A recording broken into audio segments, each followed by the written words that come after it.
नमस्कार मित्रांनो, स्वागत आहे तुमचे पुन्हा एकदा पीके इन्फो मराठीच्या नवीन आणि माहितीपूर्ण व्हिडिओमध्ये. मित्रांनो, काल झालेल्या पत्रकार परिषदेत महाराष्ट्राचे कृषी मंत्री दत्ता मामा भरणे यांनी पुण्यश्लोक अहिल्यादेवी होळकर शेतकरी कर्जमुक्ती योजना या संदर्भात काही महत्त्वाचे मुद्दे स्पष्ट केले आहेत. तर ते मुद्दे कोणते आहेत हे आपण या व्हिडिओद्वारे सविस्तरपणे आणि सोप्या भाषेत समजून घेणार आहोत. मित्रांनो, आपण या चॅनलवर असेच माहितीपूर्ण व्हिडिओ टाकत असतो. तर तुम्ही अजूनही आपल्या चॅनलला सबस्क्राईब केले नसेल तर लगेच सबस्क्राईब करून घ्या आणि व्हिडिओला लाईक करा.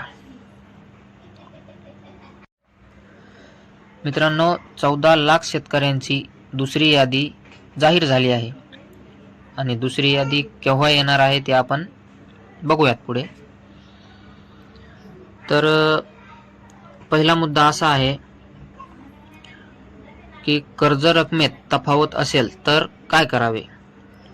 मित्रांनो, कृषी मंत्री यांनी स्पष्ट केले आहे की ज्या शेतकऱ्यांची कर्ज रक्कम बरोबर आहे त्यांनी केवायसी करा, म्हणजे त्यांना केवायसी करण्यास काही अडचण नाही.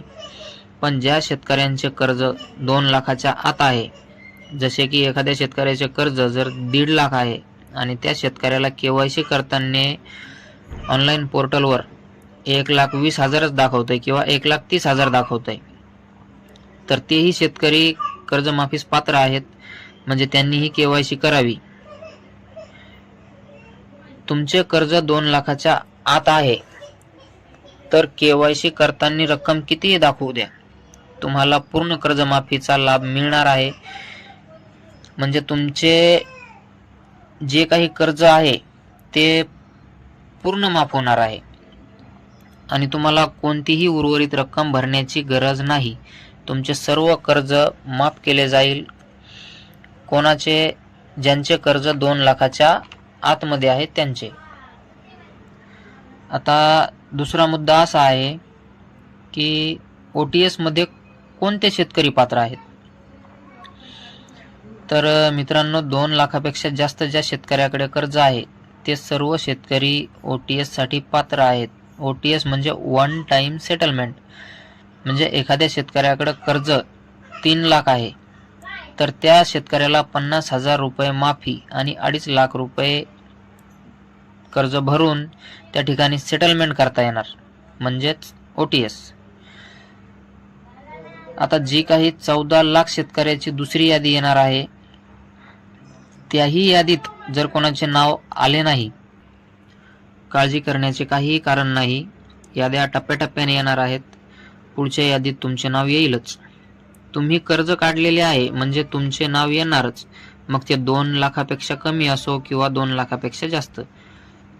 मग तिसऱ्या यादीत येईल किंवा चौथ्या यादीत येईल.